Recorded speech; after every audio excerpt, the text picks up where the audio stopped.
दोस्तों, क्या आप लोगों को यहाँ पे इंडिया की फास्टेस्ट इलेक्ट्रिक स्पोर्ट्स बाइक के बारे में मालूम है, जो कि इंडिया के अंदर 265 किलोमीटर पर आवर की स्पीड का रिकॉर्ड होल्ड करती है।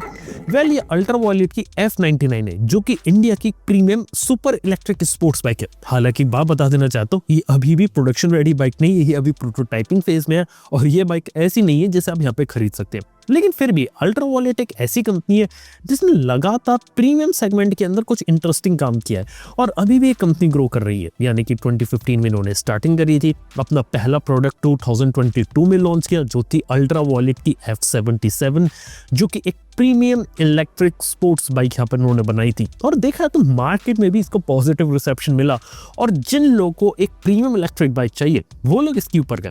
लेकिन बात करें तो यहाँ पर इसकी जो सेल्स है वो इतनी ज्यादा खास नहीं। अगर हम लोग बात करें तो तकरीबन 952 यूनिट्स इन्होंने आज तक इस बाइक की बेची है, और बात करें तो इस साल 2025 में 285 यूनिट और लास्ट मंथ अप्रैल में सिर्फ 86 यूनिट्स इसकी बेची, क्योंकि इस कंपनी की रीच पहले से साउथ इंडिया तक थी, उसके बाद अब ये 13 सिटीज तक है और कहा गया है कि अगले साल तक ये लोग 70 सिटीज में एक्सपेंड करेंगे।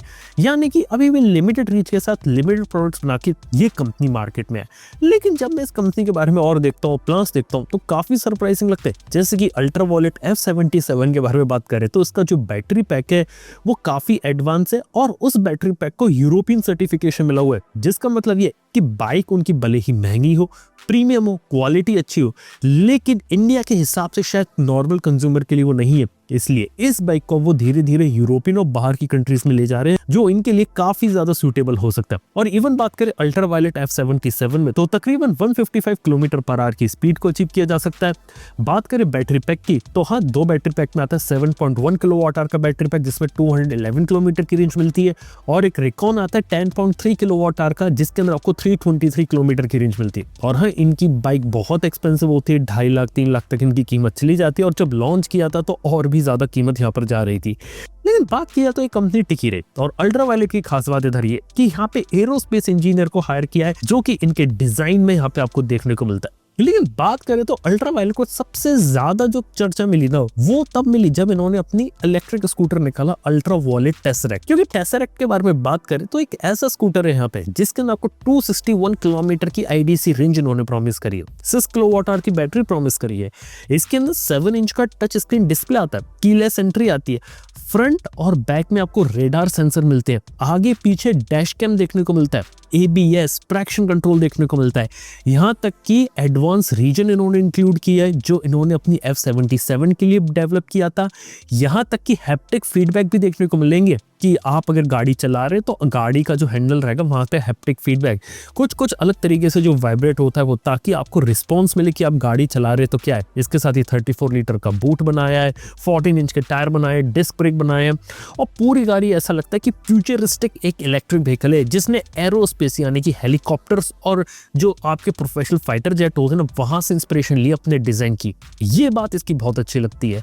और सबसे बड़ी बात ये अच्छी लगती है कि इसका जो प्राइस है 1,45,000 इन्होंने प्रॉमिस किया प्राइस, और पहले 10,000 यूजर्स को ये लोग 1,20,000 में देंगे। तो यार, देखने सुनने में कहानी बहुत अच्छी लगती है। हालांकि क्वेश्चन अब आता है कि जो गाड़ी इन्होंने दिखाई है ना, अभी भी सिर्फ और सिर्फ प्रोटोटाइप स्टेज के अंदर है। इसके अंदर अभी भी प्रोडक्शन रेडी व्हीकल उन्होंने नहीं दिखाया, ना किसी को टेस्ट राइड करने को दी है, ना ही गाड़ी के बारे में ये बताया कि एग्जैक्टली में क्या कौन से वेरिएंट और क्या फीचर आएंगे। इतना हमें पता है कि 3.5 किलोवाट आवर से लेकर 6 किलोवाट आवर की मॉडल से इसके अंदर है, और जो प्राइसिंग इन्होंने बताया वो बेस मॉडल का बताया, लेकिन जो फीचर्स जो मॉडल उन्होंने दिखाया वो टॉप एंड मॉडल दिखाया। ये एक छोटी सी स्ट्रेटेजी में यहाँ पे खेल गए, यानी कि आपको बेस मॉडल की प्राइसिंग बता के टॉप एंड मॉडल की प्राइसिंग वाला प्रोडक्ट यहाँ पे दिखा रहे हैं, जो थोड़ा सा मिसलीडिंग भी लग सकता है लोगों को, शायद अट्रैक्ट करने के लिए बनाया गया और उनकी मार्केटिंग का एक तरीका है। लेकिन एक इंटरेस्टिंग बात यहाँ पर आपको बता सकता हूँ कि यहाँ पर अभी भी इसके टॉप एंड मॉडल की प्राइसिंग नहीं बताई गई, और मेरे को लगता है कि जो टॉप एंड मॉडल जिसके अंदर ये सारे फीचर होंगे, उसके अंदर ये जो प्रोडक्ट रहेगा ये आराम से 1,80,000 या 1,90,000 तक टच करेगा। और अगर आप इसके फीचर की लिस्ट देखेंगे ना, तो देख के ऐसा लगता है कि आज मार्केट में जो ओला S1 Pro आती है उससे ज्यादा फीचर प्रोवाइड कर रहा है। चाहे डुअल चैनल ABS देखें, या फिर रेडार सिस्टम के बारे में बात करें, या फ्रंट और बैक के डैश कैम के बारे में बात करें, या फिर बात करें DC फास्ट चार्जिंग की, क्योंकि इस गाड़ी को 1 घंटे के अंदर 0 to 80% चार्ज किया जा सकता है। ऐसे कमाल के फीचर्स उन्होंने निकाले जिससे ये जो स्कूटर है बहुत ही ज़्यादा फ्यूचरिस्टिक लगता है। और रिलायबिलिटी के मामले में ये कहा जा रहा है कि ये एथर जैसी रिलायबिलिटी देगा, लेकिन बदले में 125 किलोमीटर की टॉप स्पीड भी प्रोवाइड करेगा जो एथर से ज़्यादा है। और यहाँ पे टॉप एंड मॉडल में 261 किलोमीटर की रेंज प्रोवाइड करेगा जो आईडीसी रेंज होगी। और अगर वो 200 किलोमीटर के ऊपर की अगर रेंज भी निकाल देती तो भी मार्केट में one of the highest range होगी। लेकिन बताऊं प्रॉब्लम इधर क्या है? वो प्रॉब्लम छोटी सी इधर ये है कि ये लोग कुछ ओला जैसी स्टोरी खेल रहे हैं, क्योंकि ये प्रोडक्ट जो उन्होंने कुछ शोकेस किया है, ये प्रोडक्ट अभी सिर्फ इन्होंने शोरूम और डेमो पीस के लिए रखा है, ये राइडिंग के लिए नहीं, क्योंकि इस स्कूटर को अभी भी ये लोग यहाँ पर बना रहे हैं। ये अवेलेबल कब होगा ये एक बात है, क्योंकि 2026 में बोला है कि इसकी डिलीवरीज यहाँ पे शुरू होंगी। और ये कुछ ओला जैसी कहानी। ओला के साथ भी रहता है कि प्रोडक्ट तो वो लोग दिखा देते हैं, लेकिन जब तक डिलीवरीज होती ना तब तक बहुत टाइम निकल चुका होता है। यानी कि आज भी अगर मैं देखूं तो ओला इलेक्ट्रिक ने अपनी बाइक के जो प्रोटोटाइप थे वो 2023 में शोकेस किए थे। याद है आपको? डायमंड हेड थी, क्रूजर बाइक थी, एडवेंचर बाइक थी, लेकिन ये बाइक के बारे में उसके बाद कभी बात नहीं करी उन्होंने।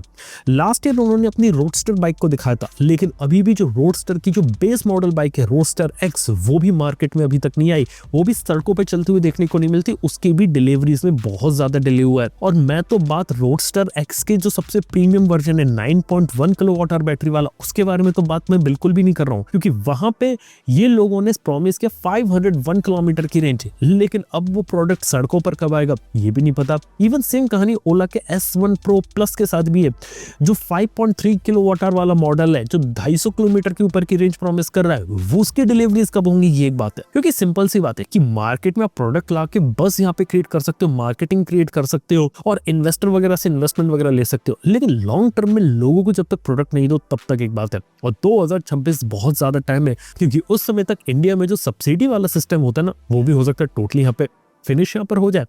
और एक दो बातें और जानने वाली यहाँ पे कि इंडिया में ऐसा नहीं कि इलेक्ट्रिक बाइक के अंदर सिर्फ अल्ट्रा वॉलेट ने काम किया, अल्ट्रा वॉलेट ने प्रीमियम सेगमेंट में काम किया, रिवोल्ट भी इधर, लेकिन रिवोल्ट की भी सक्सेस इतनी ज्यादा खास नहीं है। आज के समय में रिवोल्ट अपनी बाइक बना रहा है और जो पहले रीब्रांडेड बाइक लाता था उसका कंसेप्ट खत्म करके एक नई जनरेशन की बाइक ला रहा है, लेकिन वो भी अभी एंट्री लेवल बाइक्स हैं जो 1 लाख रुपए के आसपास मिलती है, लेकिन उसने भी कोई सक्सेस नहीं दिखाई। रोडस्टर एक्स जो उन्होंने बाइक निकाली है ओला ने, उसको इनिशियल लेवल पे काफी अच्छा सक्सेस मिला, क्योंकि 1 लाख रुपए से कम में मास मार्केट प्रोडक्ट है उनका, लेकिन अभी भी वो प्रोडक्ट मार्केट में आया नहीं है और उसमें तो इतने ज्यादा फीचर्स भी उन्होंने अनाउंस नहीं करे, तो वो एक बात है। इसके साथ ही बात है कि इसके अलावा इनकी प्रॉपर रोडस्टर बाइक आती है जिसके अंदर ढेर सारे फीचर अनाउंस किए थे, वो अभी भी नहीं है। और जो रोडस्टर प्रो है जिसके अंदर आपको अडास देखने को मिलेगा, 500 किलोमीटर के ऊपर की रेंज होगी, 200 किलोमीटर की स्पीड होगी, वो वाली बाइक तो 2026 बोल रहे हैं, और वो देखने वाली बात है कि वो कब आती है।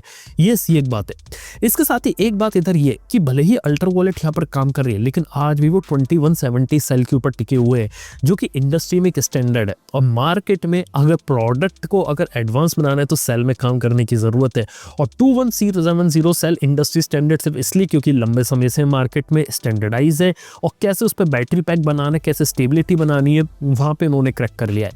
ओला के पास एडवांटेज है कि ओला ने 4680 सेल बनाया है, जिसे वो भारत सेल कह रहे हैं, और उस सेल की बात है कि उसकी एनर्जी डेंसिटी बहुत ज्यादा है, जिस कारण से स्मॉल बैटरी पैक के अंदर ज्यादा बड़ी बैटरी कैपेसिटी को वो लोग फिक्स कर सकते हैं। इसी वजह से वो रोडस्टर एक्स के अंदर एक ऐसा मॉडल निकाल रहे हैं जिसके अंदर 500 किलोमीटर की रेंज हो। ओला की S1 Pro Plus में 5.3 किलोवाट आवर वाला वर्जन इसीलिए वो बना पा रहे हैं, लेकिन वहां पर भी इशू है कि चलो बैटरी का जो सेल रहता है उन्होंने उसके लिए सर्टिफिकेशन वगैरह सब कुछ ले लिया है, लेकिन जो बैटरी पैक है कह रहे हैं कि उसके अंदर उन्हें दिक्कत आ रही है, जिस कारण से उन्हें प्रीमियम प्रोडक्ट जो बनाने वाले हैं ना वहां पर एक दिक्कत आ रही है। तो वो एक देखने वाली बात है यहाँ पे क्या रहता है। तो यार इस कैटेगरी में देखा जो सारी चीजें हम भरोसा नहीं कर सकते। एक कंपनी को इंडिया के अंदर अगर स्टैब्लिश होना है तो उसे टाइम देना पड़ता है, एटलीस्ट कुछ साल। अल्ट्रा वॉलेट की एंट्री 2022 में हुई, अभी भी उन्होंने 1000 गाड़ियां ले दे के बेची हैं।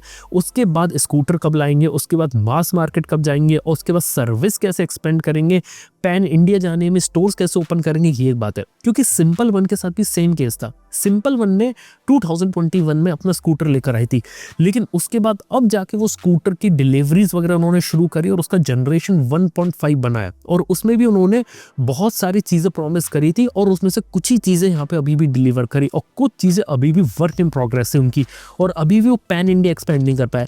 सेम कहानी अल्ट्रा वायलेट के साथ है। देखा जाए तो अल्ट्रा वायलेट को एक अच्छा कॉम्पिटिशन यहाँ पे समझा जा सकता है जहाँ पे वो लोग काम कर रहे हैं, लेकिन ओला की तरफ से भी कॉम्पिटिशन है और एथर की तरफ से भी है। ओला वाले डिले बहुत ज़्यादा कर देते हैं यहाँ पे चीज़ों को, लेकिन एक बात है कि जब एक बार आ जाते हैं शुरुआत में दिक्कतें होती है, लेकिन बाद में प्रोडक्ट ऐसा रहता है कि स्टेबल होता है, रिलायबल होता है और फिर वो लंबे समय तक चलता है। एक बार बाइक वाले सेगमेंट में ओला आ गई तो अल्ट्रा वायलेट और बाकी बाइक्स बनाने वाली कंपनीज के लिए खतरा हो सकता है।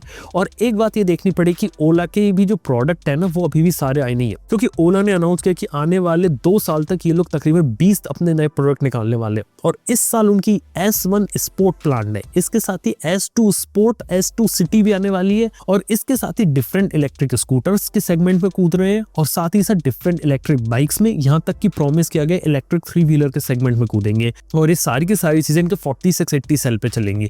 अगर 4680 सेल इनका सक्सेसफुल हो जाता है तो यस, बाकी कंपनीज के लिए दिक्कत वाली बात हो सकती है, लेकिन हाँ अभी के समय में मार्केट ऐसा है कि किसी को अगर एक स्टेबल प्रोडक्ट चाहिए और ज्यादा हाइप नहीं चाहिए तो कोई एथर के पीछे आता है, कोई ओला के पीछे आता है, और टीवीएस के ऊपर भी लोग जाना पसंद करते हैं। भले ही उनका प्रोडक्ट आउटडेटेड हो चुका है, लेकिन रिनोन ब्रांड है इसलिए जा रहे हैं। और बजाज चेतक के ऊपर भी जाना पसंद करते हैं, क्योंकि बजाज चेतक की भी लेगेसी यहाँ पे, और मेटेलिक बिल्ड के साथ एक प्रीमियम प्रोडक्ट का लुक एंड फील आता है, तो वो भी एक चीज है। तो देखने वाली बात है कि आने वाले समय में चीजें किस तरीके से इवॉल्व करती हैं और टेक्नोलॉजी यहाँ पे किस डायरेक्शन में जाती है। और हाँ, ये बताने की जरूरत है नहीं कि एथर की भी एक नया प्लेटफॉर्म, एक नई बाइक आने वाली है। और बता सकता हूँ कि अल्ट्रा वायलेट टेसरेक्ट जब तक शायद मार्केट में आए तब तक हो सकता है इसके लिए कंपटीशन ज्यादा इंक्रीज हो चुका हो, क्योंकि बाकी सारी कंपनीज भी अपने प्रोडक्ट को चेंज और रिफाइन कर चुकी हो सकता है सिंपल वन की भी जनरेशन 2 आ चुकी हो जो काफी ज्यादा एडवांस हो। तो यस, इस मार्केट में भी काफी इंटरेस्टिंग चीजें हो रही है, नए नए प्रोडक्ट निकल रहे हैं, और इलेक्ट्रिक स्कूटर वाला मार्केट भी यहाँ पे धीरे धीरे गर्म हो रहा है। बाकी आप लोग आज के समय इलेक्ट्रिक स्कूटर को सपोर्ट करो कि इलेक्ट्रिक मोटर बाइक को, देखने वाली बात होगी।